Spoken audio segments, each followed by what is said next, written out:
Promotional consideration paid for by the following. Want to stop aging? Yes! Science has the answer. Science has the answer. Freeze yourself today so you can experience the future.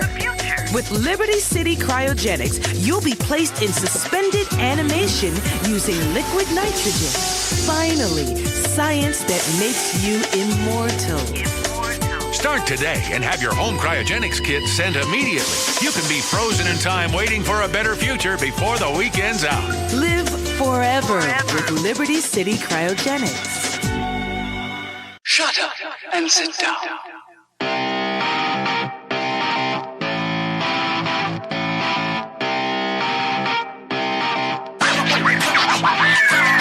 Hello, everybody.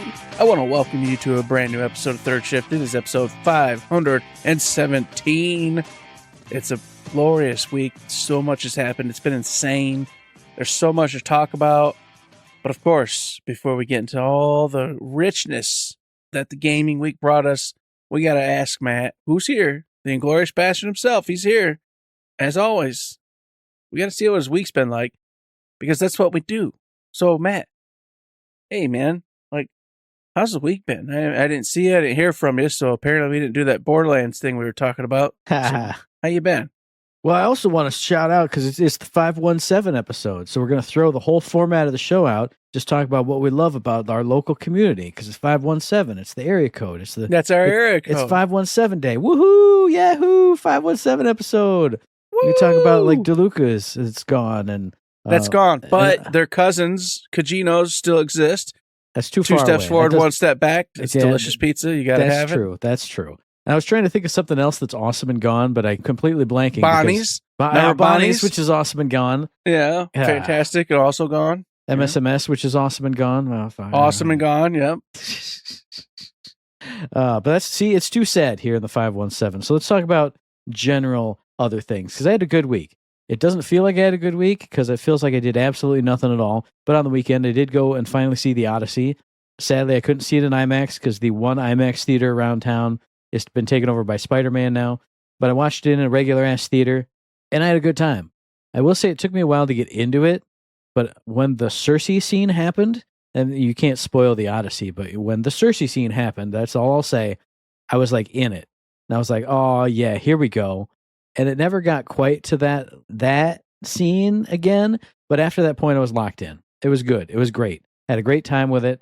I will say the only other thing that did make me kind of laugh is, they're on a boat.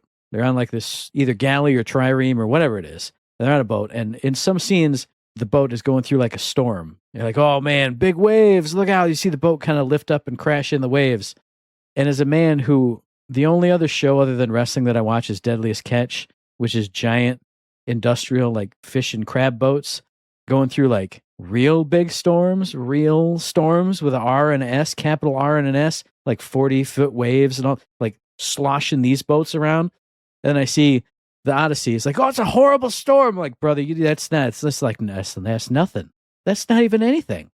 But it was a good movie. I had a great time with it. And other than that, in the real world front, I did absolutely nothing. On the video game front, though, I did play the second week of the 4-Loop closed beta part 2, which of course I can't talk about. Everything's under NDA, so I can't say a single thing. On the rest of speakable video games fronts, I did play some Ys 8 Lacrimosa of Donna, and I did it. I finally am playing as Donna now. Like I got to a point and it went and it loaded in, and I was a little blue-haired lady, and I went yes.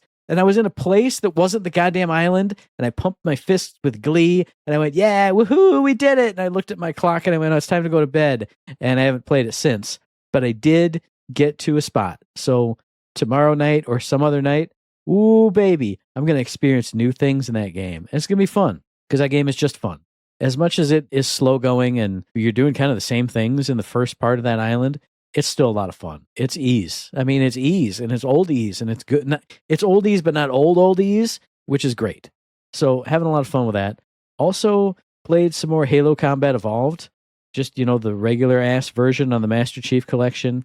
And it's still fun. Like I got to the part where the Flood is introduced and you're fighting your way out and you're doing the library and Guilty Sparks there and all this other stuff. And it just feels good. And I don't know how to describe it because it's old.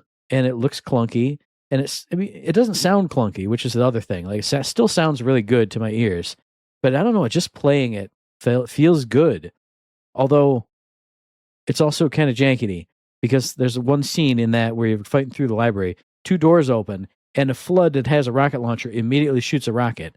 And like, no matter where I went, he always just tagged me. So I had to play through that section like 5 times with a checkpoint that's like 3 minutes before the doors open. And it says there's a checkpoint right at the door that I ran through like 4 times, and it says checkpoint done. And I didn't get a checkpoint each time I died.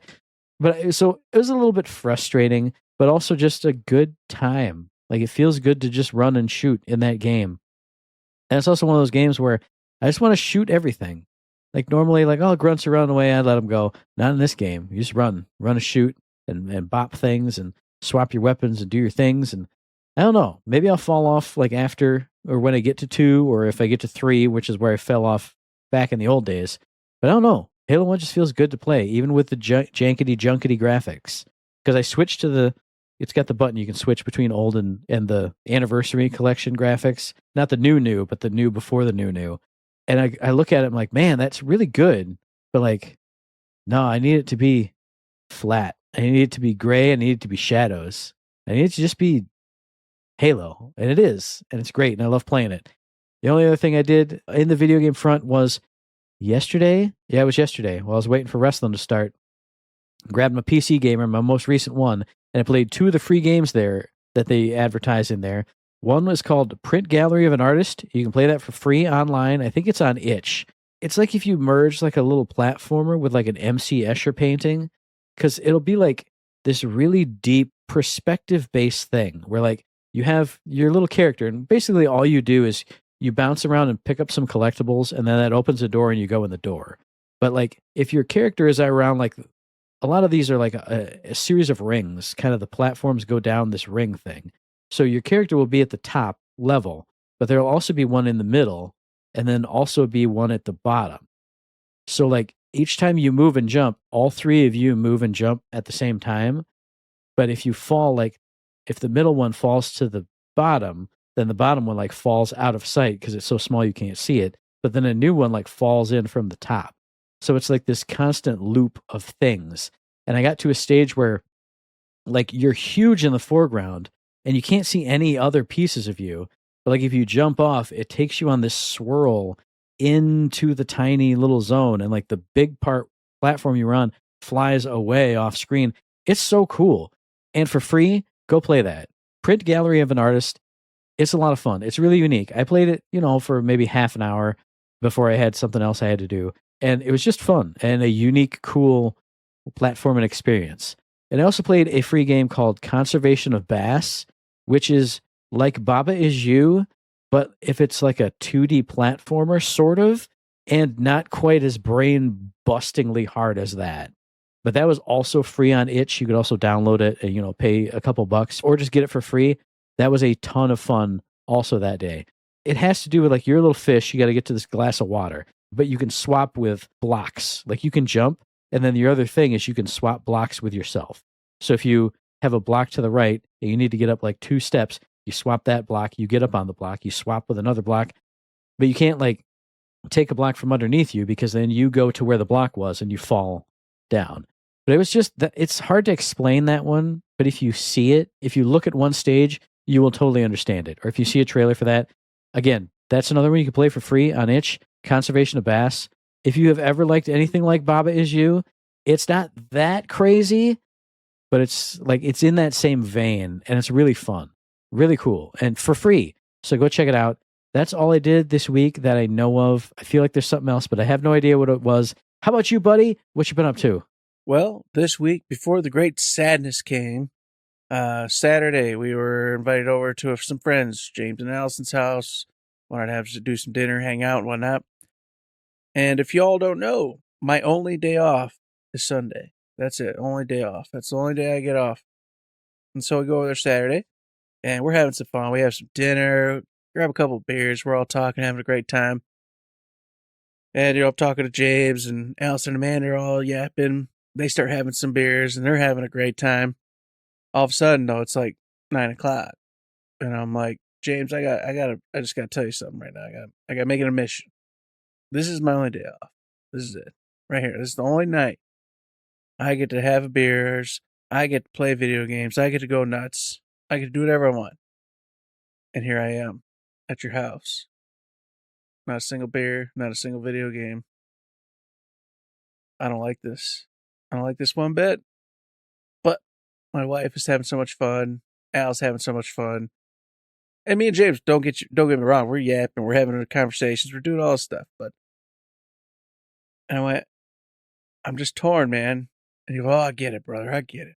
And I go, you do, but you don't. You do, but you really don't. You don't understand until you have one day off. How crazy it is that you only have one day off and that it's a single day. It's so strange. It just changes everything. So it was a fun night, but it was one of those weird ones. Like, as we're leaving at like 10 o'clock at night, I'm like, I just lost. I lost. This week's over. It's over. I lost it. Because by the time I get home, it's 10:30. By the time I go downstairs, it ain't worth being crazy or nothing. I'm going to fall asleep anyway. So play a game for a half hour, fall asleep. Sure enough, that's exactly what happened. And then I woke up Sunday and I'm like, huh, that sucked. But it didn't. It was a lot of fun, but it did suck still. So, it was one of those weird nights where I'm just like, I can't do this regularly, but I still want to hang out with friends and do stuff because that's fun. But man, I think humans are meant to have 2 or 3 nights off. I've said it before and I'll say it again. It's weird when you're a human, you only get one day off when you're just like, this doesn't work out so well. This sucks. And of course I did end up, was supposedly going to have another day off. But as per usual, I got called in because other people decided that, well, I deserve a 3rd day off. Let's just have Eric come in so he keeps his 1 day off. So it was fantastic. And that led into the problem of this week was my old right foot. I got planners, it comes in and comes and goes just a couple, 2 or 3 times a year usually. Well, it decided to start acting up a bit, so that was a problem. Got it under control. But then my daughter come home with the old, hey, we just started school and I'm... And immediately, allergies, something hit, got in me. I went, oh no. And I tried to fight it off. And I failed. And of course, that's the day I got called in, which was today. So I could have rested all day and, helped fight it and do everything. But instead, I went to work. And so here I am doing a show. Sniffles, throat hurts like hell. I want to cough every 2 seconds, but I'm like just suppressing it. And we're here, having fun, having a blast. But I did play a video game this week, man. I did. I played one video game. And I played it quite a bit this week, actually. It was Resident Evil 9. Resident Evil Requiem. Whatever you want to call it. And man, it finally happened. Remember last week I said, I'm having a great time, but like none of the things are happening. Everybody's always said you're going to start seeing, all of a sudden Wesker's there. All of a sudden Tyrant's there. Everybody shows up now. I'm in it. I'm in the park. I'm in the thing. I went to the RPD, the old Raccoon Police Department, did that whole section. And then, of course, Wesker was there. Grace is there. Tyrant comes out of nowhere, doing all of his crazy things, or whatever he's called. I know he's not the Tyrant, but he's the version that's calm and cool from, I don't remember what one it was. 4? Which one is the calm and cool one? 2, right? And Mr. X with his little Mr. fancy X, coat yeah, and stuff? there you go. Yeah, okay. Mr. X. He's got the hat. He looks all cool and composed. He ain't flipping out. So he's there. And I thought for sure it was going to be like me and him going toe to toe. But oh no, they did what they usually do. And, you fight them a little bit, do a couple things. And now I'm free of them, right? Yeah, of course I am. Yeah, he's not going to show back up. That's a lie. It's not going to happen. But a lot of fun scenes have transpired. And I'm really in it. I'm having a great time. I always have been, but now it's like spiraled up. And I'm like, okay, here it is. All the crazy moments, motorcycle races, things happening, bombastic stuff here and there. And then I had like this really cool, trippy moment with Grace learning about like who she is and what's going on. And then you had to like do this little escape room thing and everything. I won't spoil it, but that was a lot of fun. So enjoying that game. And I'm really trying to beat it. I want to get that one under the belt here in the next week. So I can go back and finish the Cyberpunk DLC real quick because I'm at the end of that, literally. And I'm going to take my own advice that I keep not doing, and I'm done. I'm going to go finish it. Because, of course, I got done, did the whole main mission. And it's like, hey, before you wrap up, you want to help me and me out, and get our rapport up to 9. I'm just going to go finish it. There's too much happening, so I'm going to wrap that one up, get that under the belt. I'm feeling pretty good with the gaming world right now, even though Sunken City 2 hit, and I really want to play that. But and there's another one we're going to talk about in a minute that I really want to play. So it's a lot of games, a lot of things happening, but I'm trying to, it's like just that man drowning, I'm just swimming. I'm just swimming, man. I'm just swimming, and I keep breathing, and at least that feels good. I'm not drowning yet. I keep getting that extra breath, and I'm like, okay, it's not over yet. I'm not dead. But we'll see how long that lasts, because a lot of stuff's happening pretty soon. Dial back to my week for just one hot second. When you're talking about going to James's house, I thought in my head, nobody invites me over to James's house. When was the last time you even saw James? Oh, it was on Friday when we did the second session D&D. It was a great night because I got a bunch of new dice. Well, not like a bunch, but I got a couple sets of new dice. And like the new dice juju transferred to all my old dice too. So like anything I tried to do, massive success. Anything James tried to do against me, complete fail. Like he couldn't do anything to anybody. It was great. It was a fantastic We Are the Heroes night. So I know next time, it'll be 2 in a row that just fail. What are you doing? Ooh, why can't you hit nothing? I don't know. This is what D&D is. But it was a great night. Yeah, I knew you'd done that because that jabroni's trying to put all of our failures on me. He's like, oh, bro, you're just not available. And I'm like, I'm available Sunday. I told you this. Like, every Sunday. Oh, I'm not available Sunday. That's not on me. That's on you. That's not on me. You're the one that's got to go to church. You're the one that has to spend time with the family on Sunday. That's not my problem. I'm open on Sunday, and I can play all day Sunday if you want, but you can't. So don't try to be like, Eric, I need you to tell me that when you're available. And I'm like, it's Sunday, James. I told you this already. Now you say this, but how many Sundays have there been where you go, oh, they're calling me in to do the Amazon routes on the Sunday? And I know there was only one time, but I'm going to say that was like 14 times. So it's just like 14 every single Sunday. And then you send me a text that you're camping on a Monday, which Monday, that ain't even supposed to be an Eric day. Eric's only supposed to have one Friday or Saturday, you got to let us know. He's never supposed to have 2 days off. He should only ever have a 1 day off. That's not how it's supposed to be. Yeah. I'm like, this is jabroni crap right here. This is jabroni crap. I told you, Sundays are my free day. You want to do it, you got to make a Sunday time work. That's it. Oh, but no, you got to tell us if you get another day off. Dude, I have had one other day off in the last 7 months. It's not going to happen. What do you want from me? You try to blame me, James. You ain't listening to this, but I'll tell you what. No, I don't accept it. Now, James, and don't be trying to influence you should Matt. Listen to me because he always texts me Wednesday at 2:00. Hey, I'm free all the rest of the day, brother. I got to magically go home today. Oh, on Monday, I'm doing my camping thing. On the Tuesday, I'm doing this. I've seen it. The records are there. The receipts are there. The records are James. there, yes. But it's of me getting partial days off randomly. That's perfect. Should I at 2 p.m. on a Tuesday go, I'm available today. You guys tonight at 6 p.m. D&D, ready to go? Yeah, right. James would do it. Let's not James get would crazy. do it. James would do it. You know damn well that will work out. James will be, I can't do it. I got a 5 o'clock thing. Or Kevin. Sorry, brother. So don't even try it. James would still let you come over. You can still He roll would let me dice come next over. to James. That's true. You stand but then in he'd be like, here, Eric, stand it's in me the and kitchen you. while your kids are doing homework. What are you doing? You throw ice bowl? Okay, yeah, you got it. Okay. Anyway, So side tangent aside, it is the week that was supposed to be a happy week for me, but it is not yet at this point because Star Wars Zero Company came out, which it came out today. I do know that. I don't have any details written down. It came out today, the 27th. Developed by Bit Reactor, published by EA and Respawn. And had support from Respawn. Yeah, had support from Respawn. This is I know it's for Xbox Series consoles because that's what I pre-ordered it on. PlayStation 5 and PC as well. I'm sad though. That aside, I'll get back to that in a second. I've talked about it before. PC Gamer had a surprise. We did a big preview of this. It was a cover story that month. And I read it and I went, oh, I didn't even know this was a thing. And I have been hyped for this ever since that happened. Now the reviews have hit. Everybody says it's freaking great. It's awesome. It's the Star Wars meets the XCOM. It's a smaller scale story. It's a unique story in the Clone Wars, Star Wars era. It's everything that I want modern Star Wars things to be. Be a side story with unique characters that are really cool. Don't tie to this and that. Just do something cool. They did it here. And I went, yes. And I have had it pre-ordered on Amazon, which again remains my mistake. 99% of the time, Amazon comes through.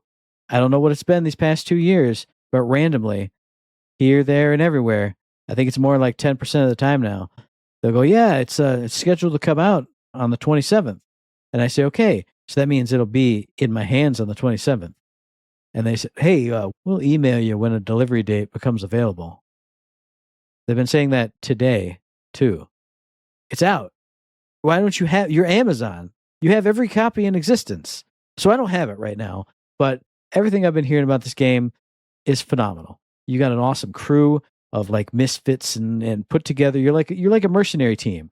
Your main character, Hawks, who you can customize with classes, male or female, appearance, everything. You can customize your character all you want. He's like a former soldier person for, the rebel resistance. Something went bad. Now he leads a mercenary company. You fill that up with all kinds of crazy people. And basically you're trying to put out some fires during the Clone Wars, but you get in deep because something crazy's happening over on this planet. There's like a weird cult with some weird abilities, and you gotta fix that.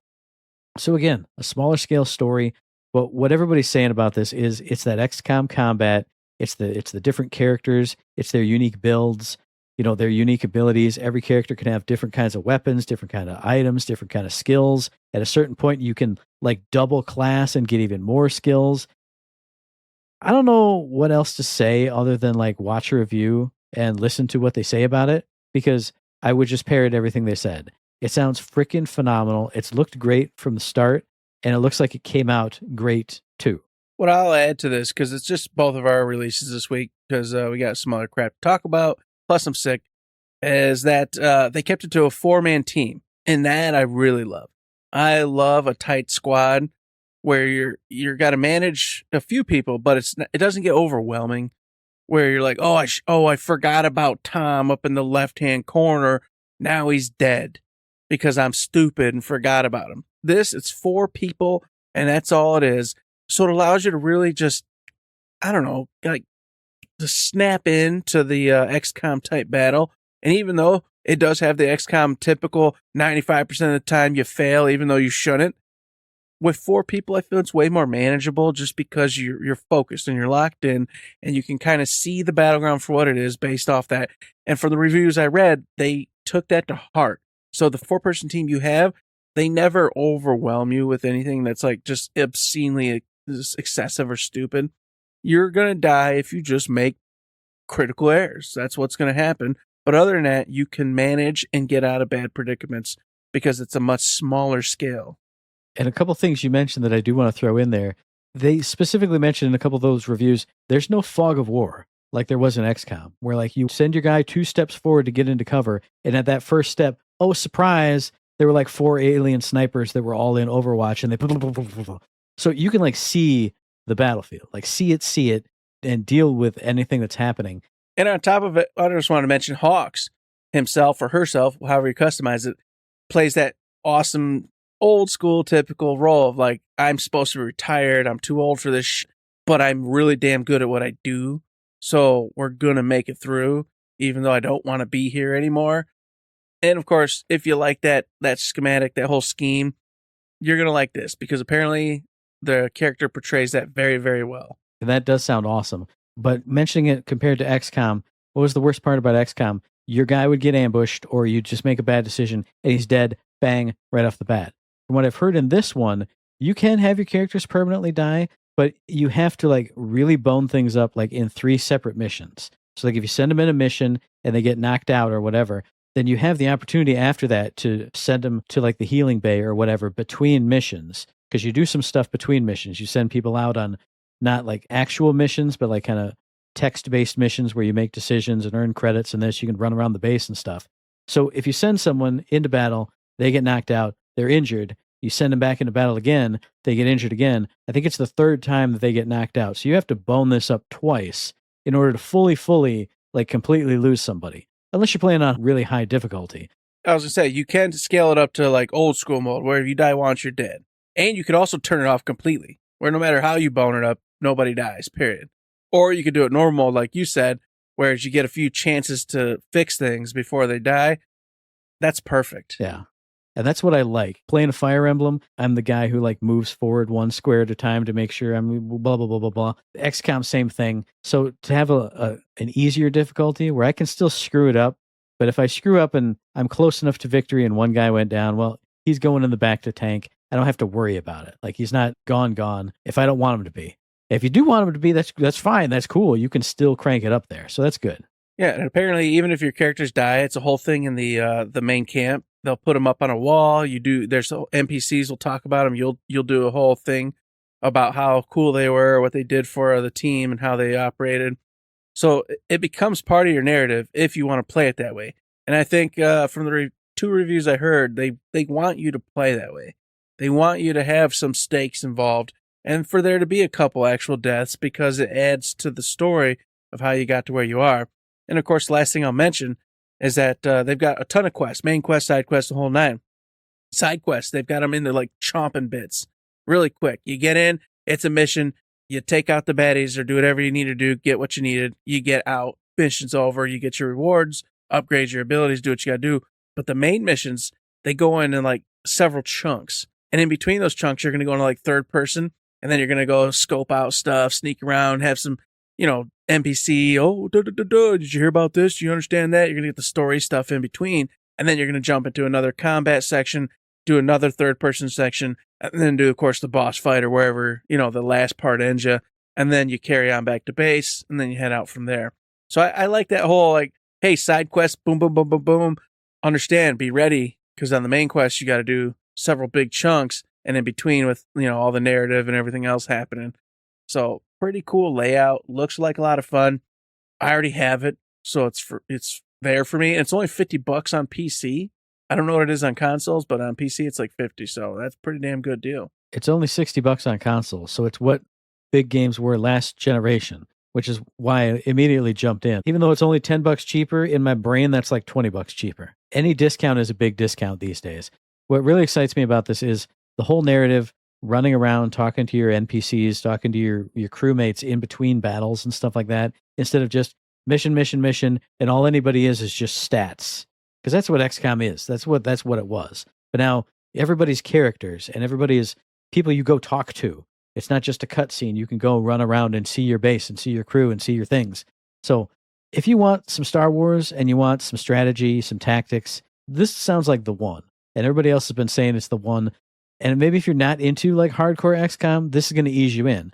Like we said, difficulty modes, all this other stuff. Plus you're playing characters. You're not just random people. You're characters. So this one looks like a lot of fun. Everybody go check out Star Wars Zero Company. And then check out some free games of the week.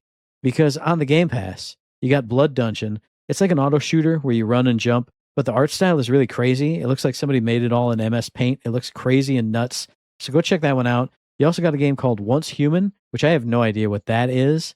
But then you have the game that could have been a release, because everybody's been talking good about this game too, Resonance, A Plague Tale Legacy.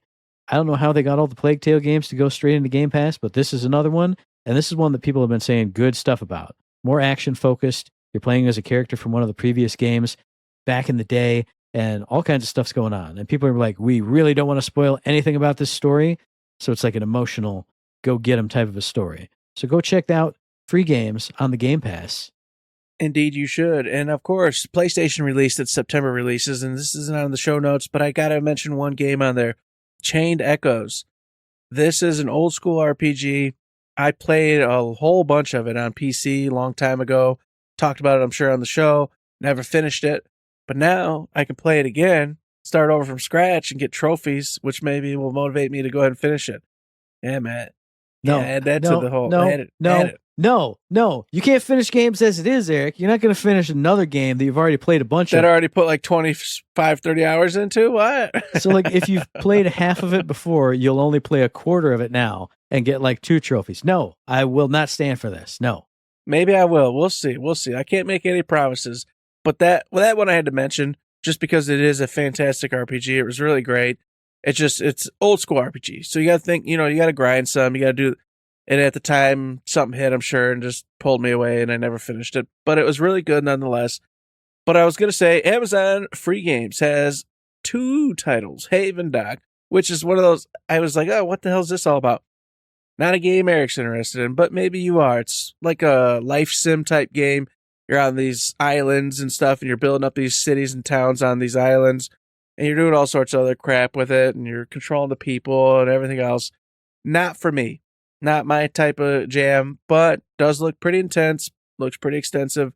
So if you like that type of stuff, go check it out. And the other, I never got to check out because I ran out of time. I was doing some other stuff, wanted to watch some things. But Clash, Artifacts of Chaos. And I went, this sounds like it could be a thing. I don't know. But I failed to look at it because of other stuff we were going to talk about. I had to go watch for the show proper. Now, I did a quick Google search, and it says it's an action-adventure game. Like the third entry in a... You're making me sick now.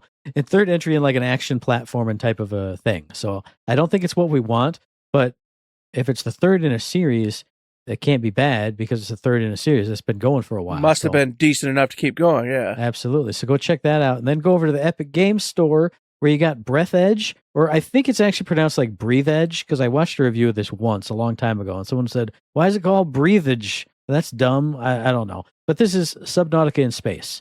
Like you're surviving in space. I don't think it's like super hardcore, but maybe it is. Maybe you can turn the difficulty stuff up. And then you got Game of the Year 2026 or any kind of year that it released in, Rival Stars Horse Racing Desktop Edition. Woo hoo hoo. Man, you want to get Big Destroyer to the top like he should have been, and not like when I put $300 on Big Destroyer on Kalshi and lost all my money. You can make some real ass horse racing stuff happen in Rival Stars Horse Racing Desktop Edition. That's a lie. I don't bet money. I don't gamble. I don't gamble at all. I don't do that. So everybody knows. Yeah. Matt doesn't gamble. That's not where his money's going. He's just totally on the up and up. Don't even worry about it. My money goes to video games. My money goes to a million video games. We all know where Matt's money goes. I know. He's openly said it like a million times over the years. You guys should know. Wrestling and video games. I bought these 17 games this week. I spent so much money at the stupid disc traders. I got to stop going there. Psychopath. Jesus. Now, piece of really old news. It was on last week's notes, but it just never got brought up because we were moving and grooving. I'll just bring it up real quick. Via Push Square last week, and Jason Schreier, of course, Horizon Hunters Gathering has been downscaled to a co-op game, and all the live service elements need to be stripped and removed before December. So as of December, that's going to get put back up to the executives, and if they say, yeah, we deem this good enough, then this game will survive and will get released, but as just a co-op, cool Monster Hunter type adventure. Otherwise, this bad boy is going to get cut, scrapped, destroyed, and get, eaten up by the taxes, etc. So that is insane to me. Not surprising, but insane, especially since the other part of this whole shtick is that they were prioritizing this game. There was only a skeleton crew apparently working on Horizon 3, and this was their main focus. And this might just be eaten up and gone and all for naught when they could have been working on Horizon 3 this entire time. And of course, with that being said, in the notes, it also states, well, obviously you can ascertain from this that Horizon 3 is actually probably years away at this point because it was only had a skeleton crew working on it. So I just want to throw it out there because I do love Horizon and I want to see it succeed. And it's just a bummer to see that the live service thing got a hold of them too. And now they're trying to backtrack on it. I kind of hope this co-op game can make it, but I don't really have a vested interest in it. So, part of me also doesn't care that much, but I don't know. Just thought it was something to be told, something to be said. Yeah, and I don't have any kind of interest in Horizon. I played a little bit of the first one, and it's just a series that passed me by. But it's just like you said. This isn't surprising, but I also don't want to wish this game badly because a bunch of people have worked on it for a bunch of years. Hopefully they can at least scrap it together and release something and get something out of it and give something to the people to play. But at the same time, I kind of wish that this never happened and they just worked on Horizon 3 instead, because you could be playing a proper... Well, Horizon Forbidden West was a proper PS5 one, but you could be deep in the proper PS5 Horizon, with the most shiniest graphics and enhanced, all that and everything. But instead, maybe you'll get to play a cartoony co-op game with somebody. I don't know who you're going to play that with, but somebody. It ain't going to be me. Phooey. Won't be Matt. It won't be Shay. So it'd be by myself if I got to play this with randos. And I would check it out because I do like Horizon that much. But, you know, that's just not my main focus for this particular title. I do love Monster Hunter if I'm going to play that type of game. So we'll see how it all goes. And with that said, Matt has Silent Hill Townfall gameplay showcase ? Because he's wondering if I went and watched it. The answer to that, Matt, is yes and no.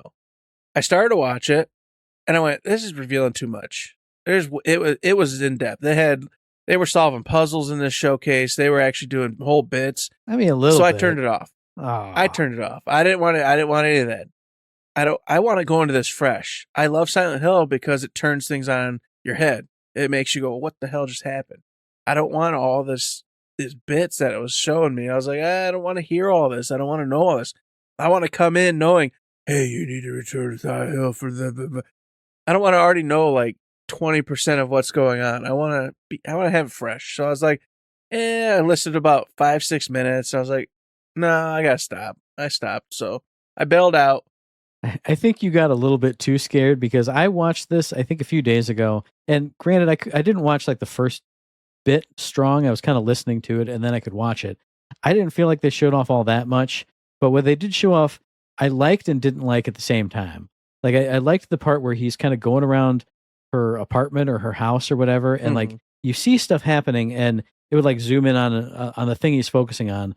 But he wouldn't do the thing that I hate in most regular games where he goes, this is a sheet of paper I'm looking at. It says cheese on it. Now it would say that in text, but he didn't, you didn't like hear a dumb voice line where he goes, I wonder why she has this picture of me. It was like in that scratchy Silent Hill looking font to the side. Yeah. And I was like, this is good. And the graphics looked freaking crazy. Awesome. Yeah. And I love the visual like style of Silent Hill when he's going around and everything's just like freaking blood red everywhere. Like I've said before, it kind of looks like an A24 movie or a movie from Neon who does that kind of stuff too.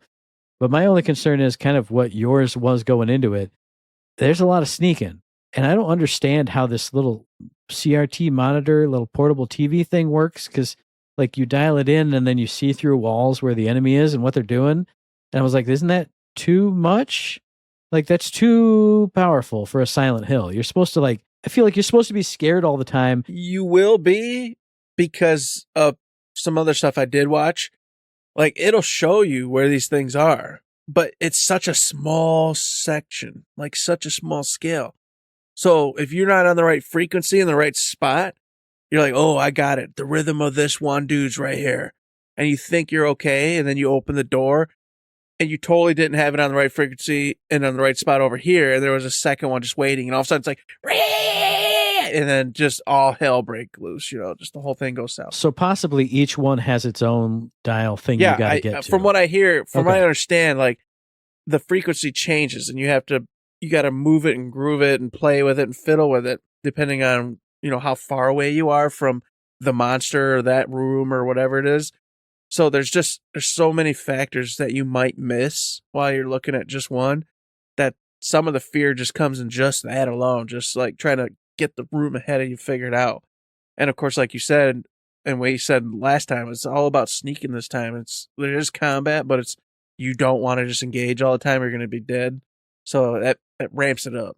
And that's what I was going to say is they at least did show, hitting stuff with a stick, shooting stuff with a gun. And I was like, okay, well, maybe this won't be for me, but at least you have a little bit of, you're not always just looking at this thing. If you get screwed, you can kind of pull it out, not the way that you're supposed to be, but I mean, they showed that in the trailer. Like he gets jump scared by a thing, pulls out the gun, backs up, bang, bang, that one's gone. But obviously you're going to find like 3 bullets in this whole house or whatever. So that was your one oopsie. Yeah, exactly. But it looked good. I don't know if this is for me or not. I'd love to watch Eric play this one. You should stream this one, Eric. Ha ha ha. But it looks cool. It looks really, really detailed and really cool.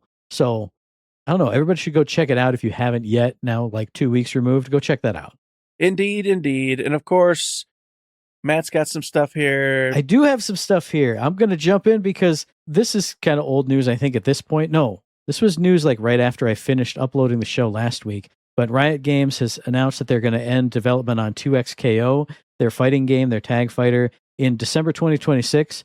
But they are going to do it sort of the right way in that any purchases like in the Riot store for this or, skins or champion unlocks or whatever, all that's going to get refunded to you. So if you did do that stuff, you're going to have money coming back to you. They said they are going to keep the servers up.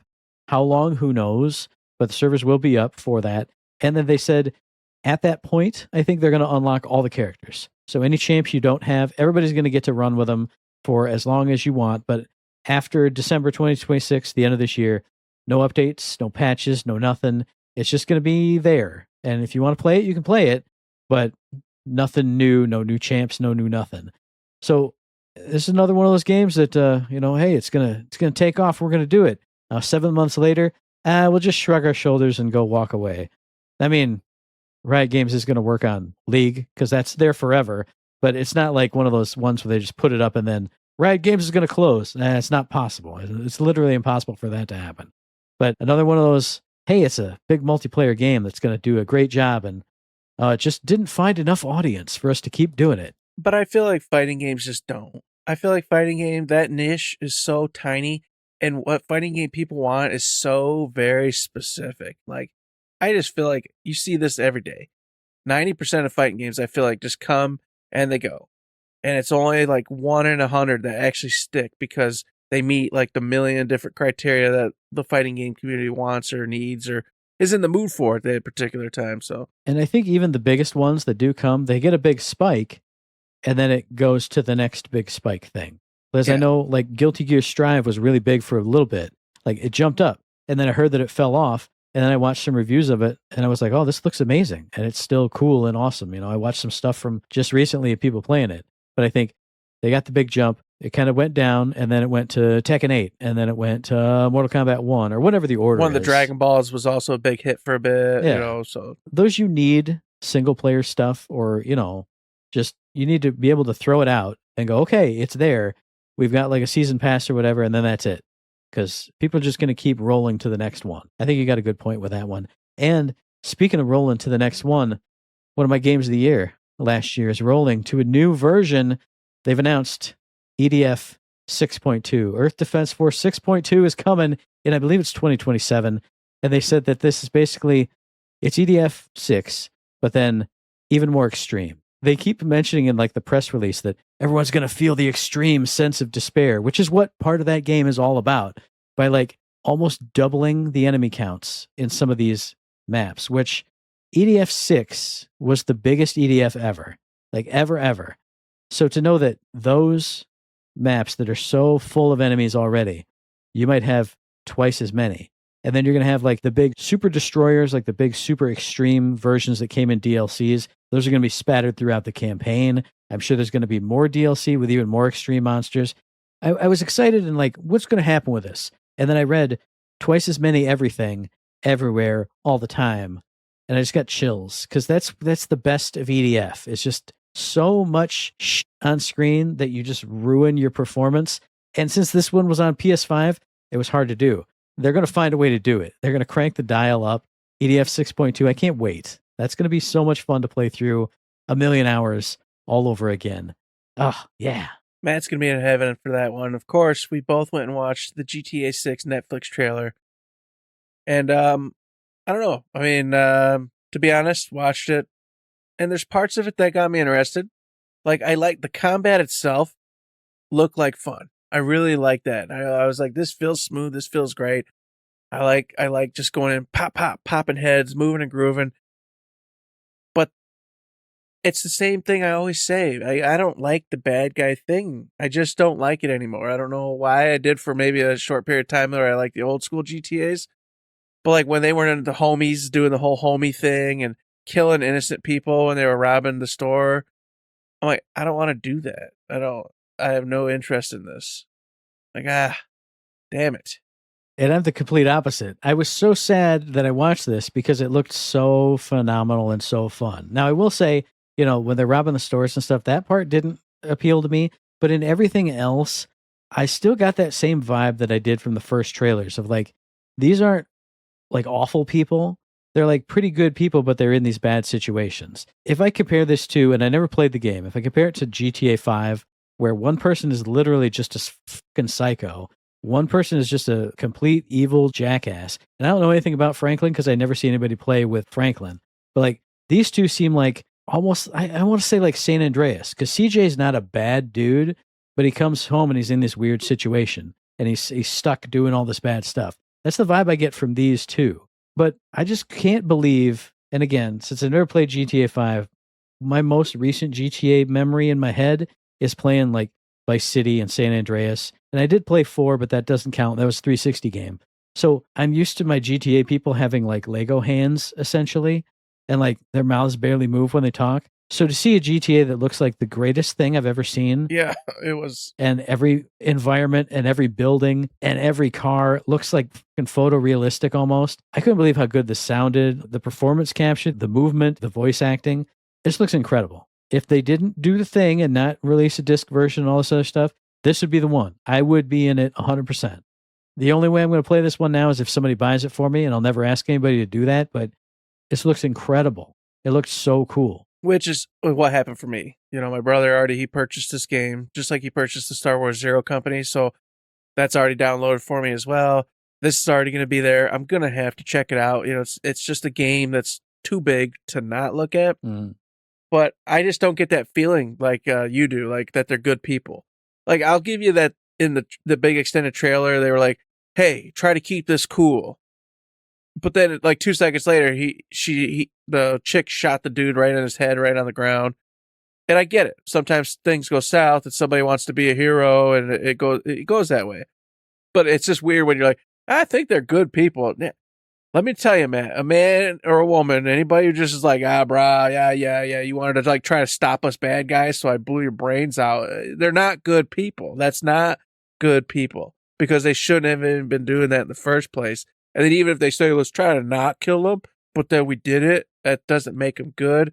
So it just goes back to my old hero / good guy, bad guy problem where I'm like, no, they're not good. No, they both deserve to be dead. Just like those shitty cops that we saw in the very beginning with the whole thing. Even though they're bad guys, they were killing them cold-blooded. Yeah, that's not good either.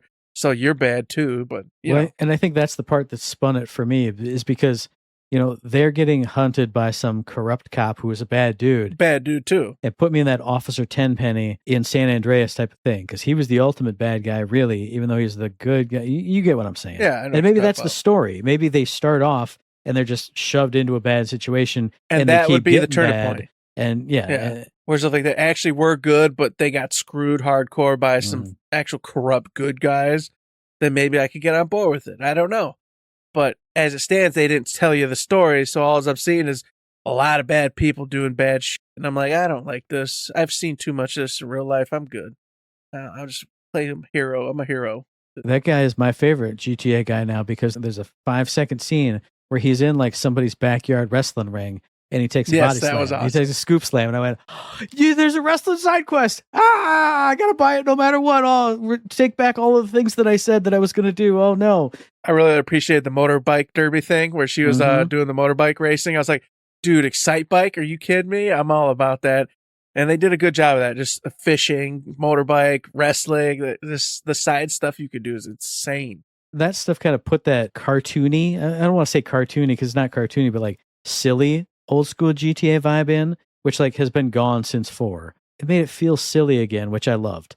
But I think that's good for GTA 6. Now I want to mention one more piece of news that did get announced today, like officially, which is by Microsoft. And this is something that's been in the works for a while because people have been rumorsinating about it for at least 2 weeks. But they officially announced their disc to digital program, which I think is getting test run starting on the 31st. And that is, if you take your Xbox One or Xbox Series disc, each one of those contains a little bitty bit of data that individually identifies each disc.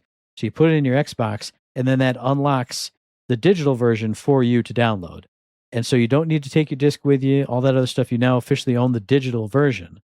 But if you give that disc to somebody else, then they put it in their console connected to the internet, then they'll get the digital version, but yours will stop working. I still love my regular discs. I'm still going to do the same thing I always have done. But this is the tie back into disc traders and me spending all my money there.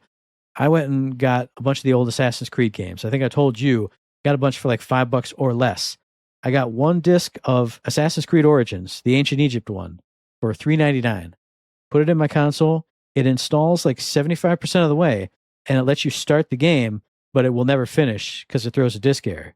Now, if that piece, little identifier doodly, is not in that last 25%, now I get to put that in the console, download the digital version, take that disc, which still works just enough, put it in the little holder, and just play the digital version. Because I thought to myself, it's Assassin's Creed Origins. How expensive could it be? Went to the digital store, $60. What? No. So this will actually help me out once in one fashion. And plus, you don't have to like fumble with the discs. If I want to play Master Chief Collection, I can just boot it, which is the one nice thing about digital. So it won't make me not do discs. It won't make me only play digital or anything. But I thought this was like a decent middle ground. Like you put your disc in, it unlocks the digital for you. You can still keep your disc or not. But if somebody else uses the disc, then they get it and yours is taken away. So, I mean, I guess if somebody stole all my discs, I'd be screwed. But otherwise, I don't think this is a bad thing. The people online, I follow like a physical games YouTube channel. People are like, this is just one step more to digital. Like, yeah, but you need the disc. So you who have it, now you just get free digital versions. If you want to play them on cloud streaming, if you want to do, Xbox Play Anywhere, you get it. It's just something. This isn't a big thing, I don't think, but it's something. It'll help me out once, so I'll take it.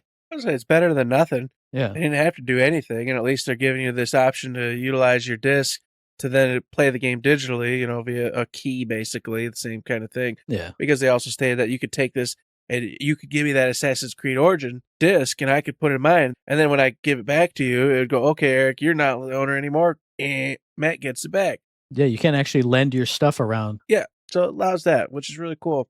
And, didn't have to be done. So, yeah, I thought that was pretty neat as well. Doesn't concern me as much just because I'm mostly digital nowadays anyway. But, yes, pretty cool nonetheless.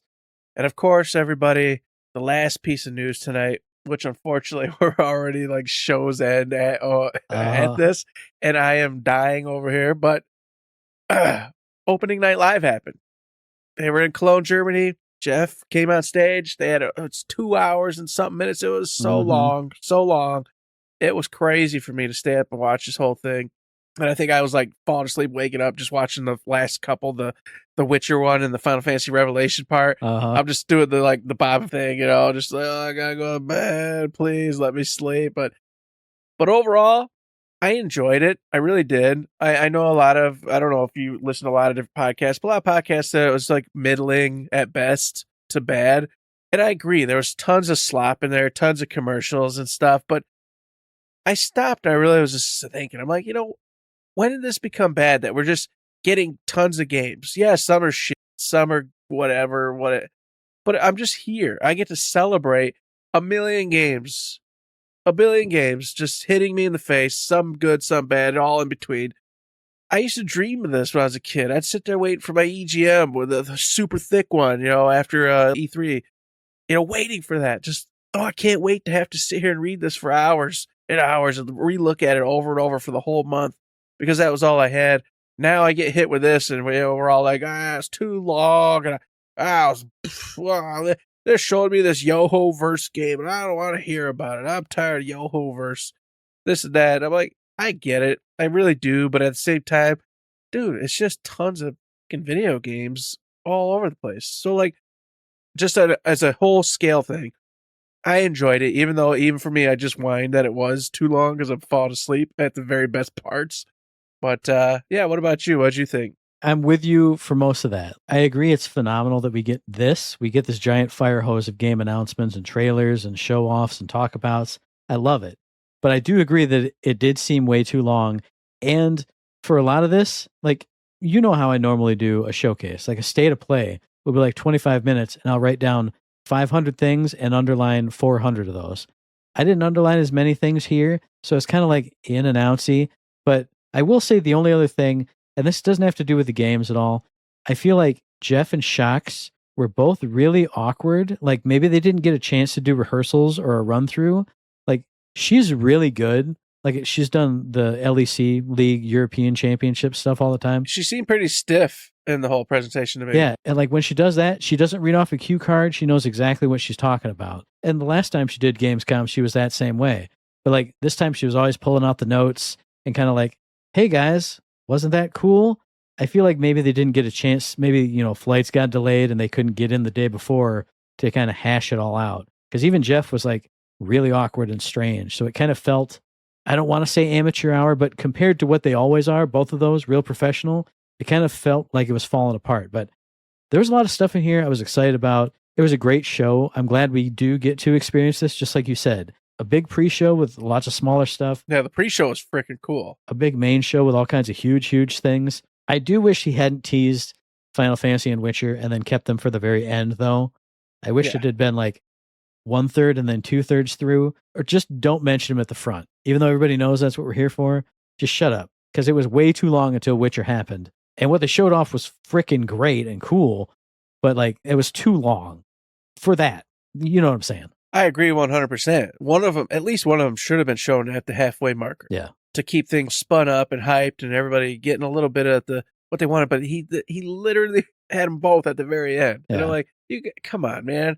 Like, I know you got some decent things in between, but you had to give one of those bites earlier, at least, or at the very least, he should have gave the Witcher graphical update, you know, at that midpoint. Then saved the last song and the revelation for at the end, because the whole update thing in and of itself is freaking phenomenal. Yeah. And it got me pumped up because I told you I downloaded Witcher 3. It's on my PlayStation right now, and I played about 5-6 hours of it during vacation. And it was a lot of fun, and I can't wait to get back to it. But now I got to wait because I want that graphical update and everything else. So I'm like, well, we'll wait till that hits, which is what, September 26th or something like that? I think that's when the update hits. The DLC is still sometime next year. Yeah. But yeah, even me, I've played the entirety of Witcher 3. I did literally everything. I have my ending. I have no reason to go back to it. As soon as they said, hey, we're re-upping everything, we're re-shining everything, everything's going to be new and cool and hot and awesome, I went, I need to get back in there. I told myself I wasn't ever going to play it again, and now I have to. I have to at least do something, play a new Geralt make new decisions. I don't know. But yeah, that was incredible. Maybe if you drop the DLC in the middle and then announce this at the end, or like you said, kind of vice versa. Yeah, whatever way. It would have been so much cooler. But I mean, there's a million things in there we could talk about. What I loved here was in the middle, probably in a lot of that slop and stuff where people were falling off.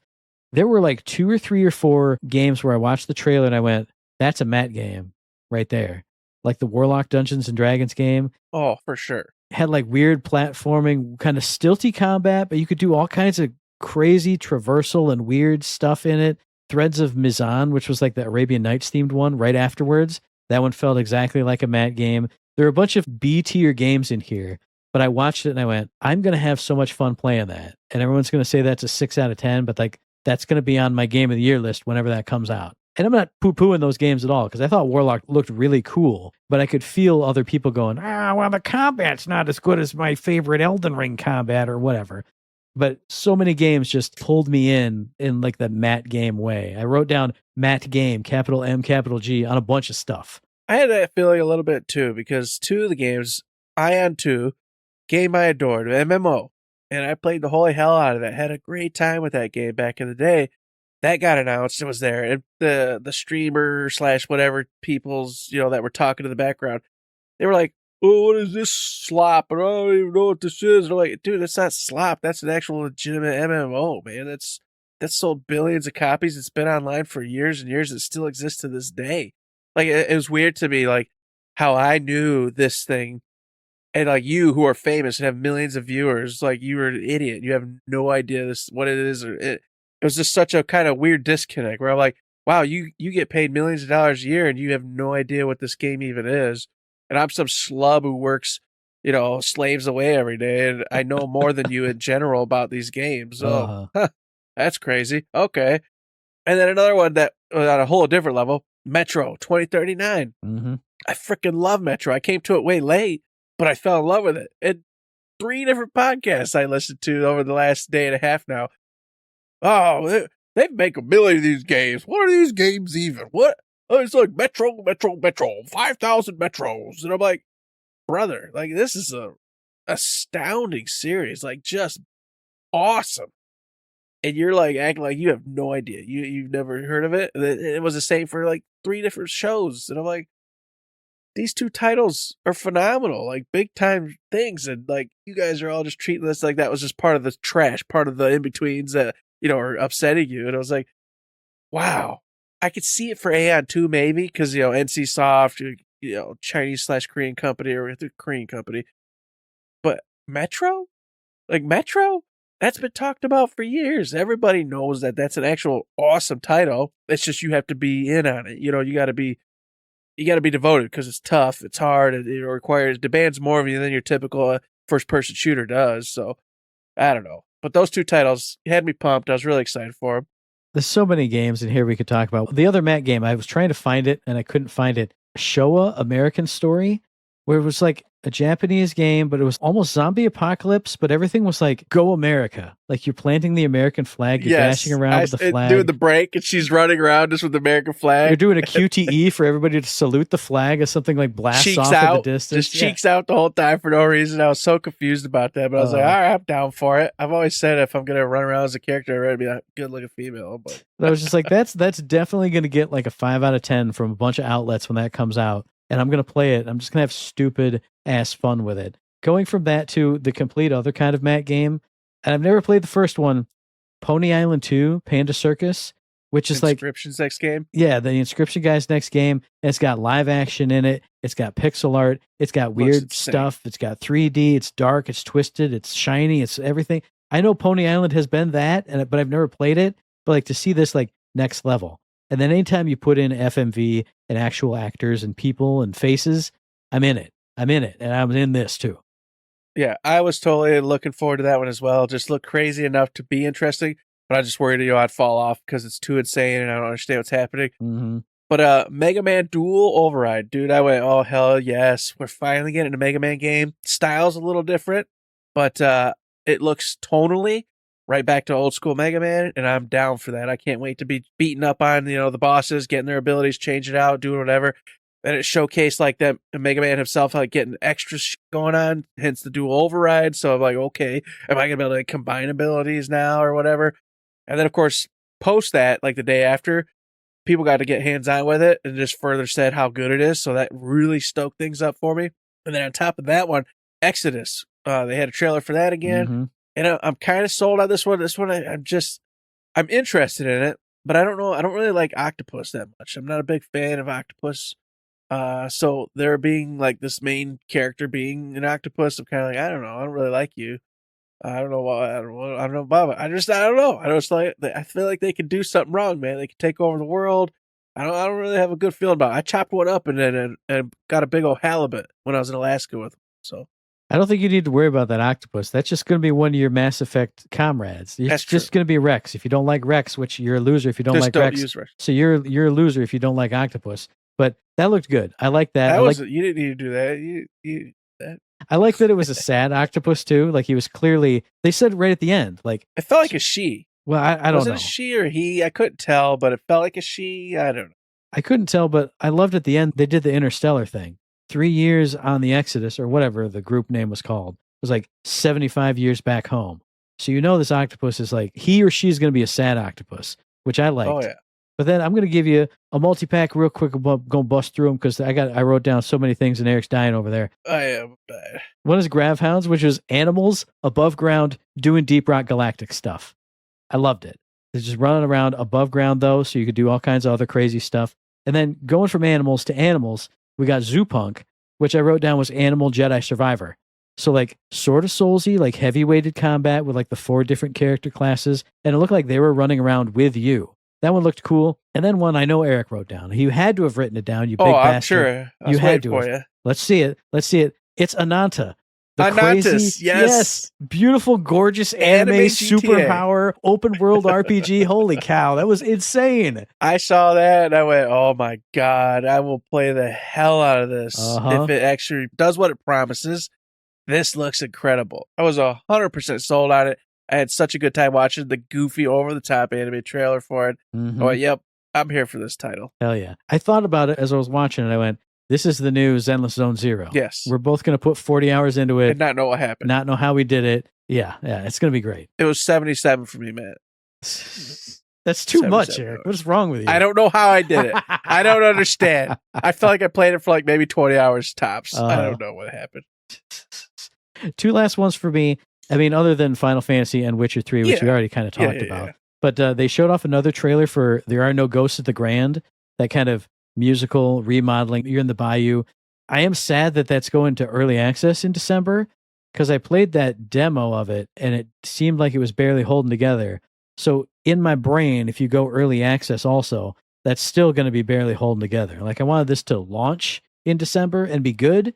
It might still be. Like the early access might be great. I don't know. But I wanted it to be a full launch, but it still looked great. I love a musical game. Everybody knows that. And then in the pre-show, Mariachi Legends, a beautiful pixel art Metroidvania with all kinds of crazy powers and stuff. Can't wait. I had no idea that was even a thing. And it showed up on my screen. And I went, my jaw literally dropped open. I went, oh yeah, that's my Metroidvania I want to play right there. Pixels and crazy powers. Yes. Yep. That one for me was another one. Of course, we already said, Final Fantasy, they just showcased the weapons some more.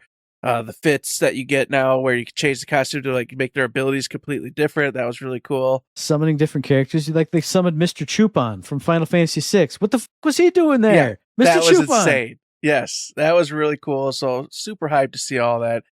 And the last tiny tidbit from me, it has promise, but I don't know. It looks like they're trying to go for a co-op thing and not a single player. Was the Turok Origins?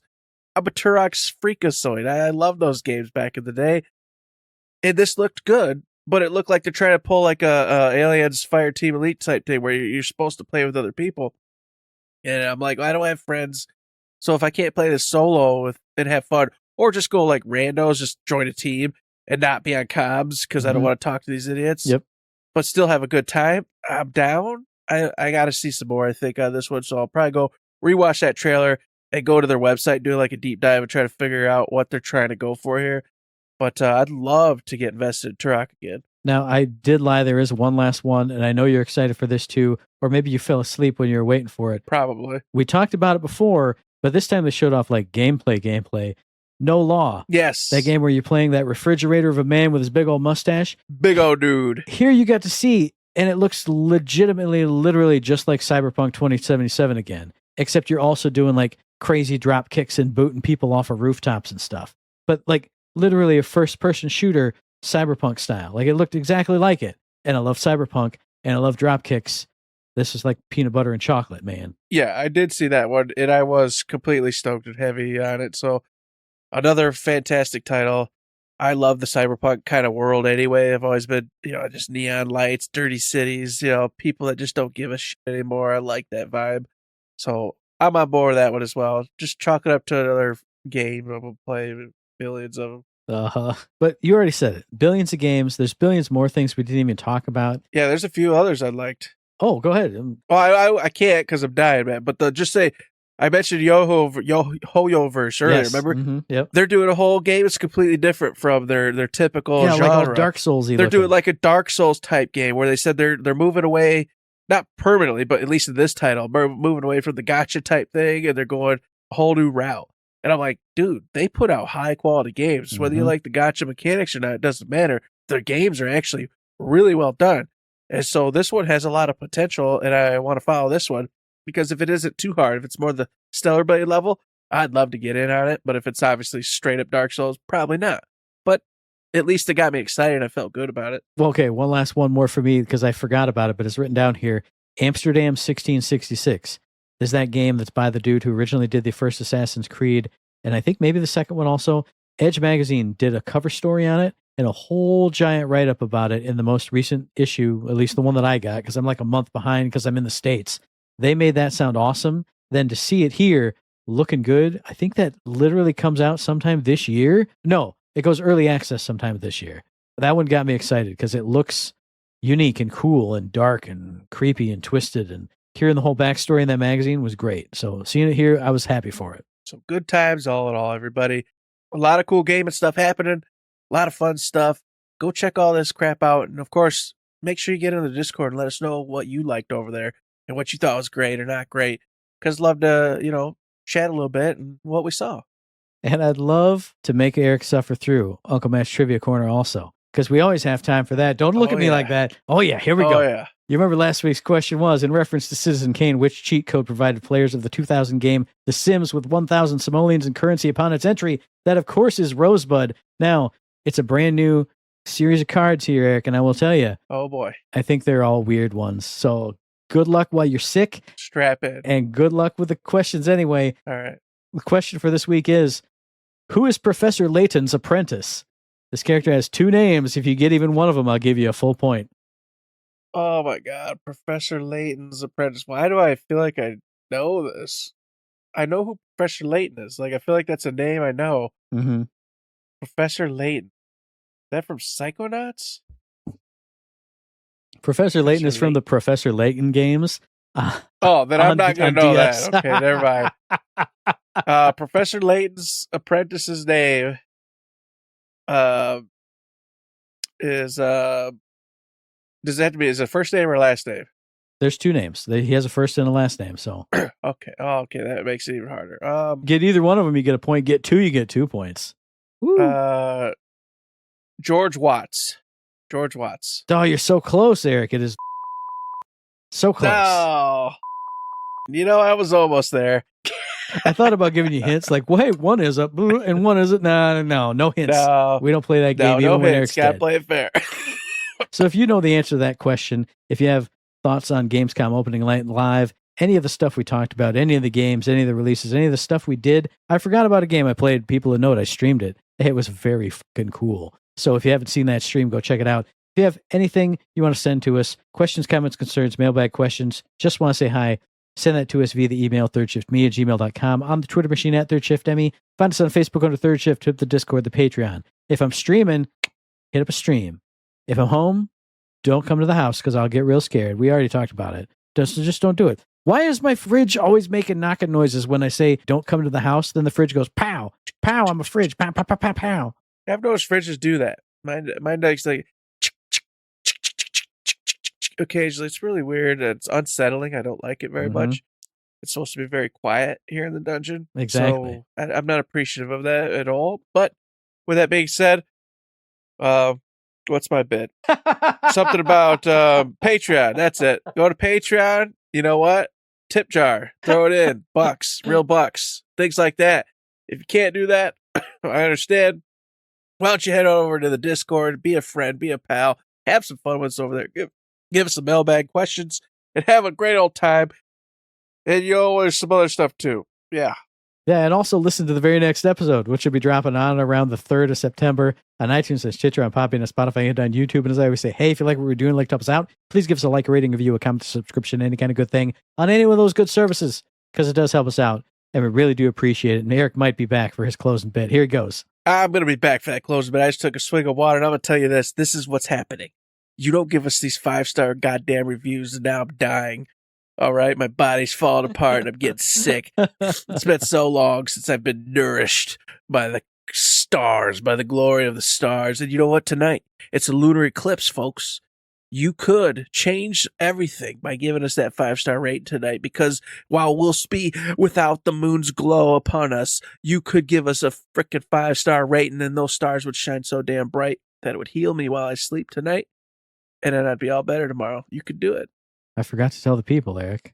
I forgot to wish him one last sign-off from us, because Eric knows this. I was watching Opening Night Live, and it got interrupted for ads. Well, many times. Many times. But 3 separate times of those ad breaks, 3 of those 15 ad breaks, I got a 70-minute ad from a man who said, Jesus says the 27th of August, it's the end of days. The world is ending. Yeah. And I've proven it with my scriptures, with my analysis in these 70 minutes. So, been nice knowing you, everybody. I hope you enjoy your lunar eclipse. It's the last one you'll ever see. It's the last one you're ever going to get. Although he did eventually say, well, if I'm wrong here, then it's going to be in 50 years. So, I can't be held responsible. What do you want from me? So I don't know what to believe anymore. And I'm sad. I would believe him. Come on. He paid for 70 minutes of YouTube time. He's got to be right. Like, it's true. He did. He did. But he's wrong. It's okay. We'll all be here tomorrow. And I'll still be sick because you jabronis won't give us that 5-star rating, I'm sure. And with that, there's nothing else to say, but don't forget to say.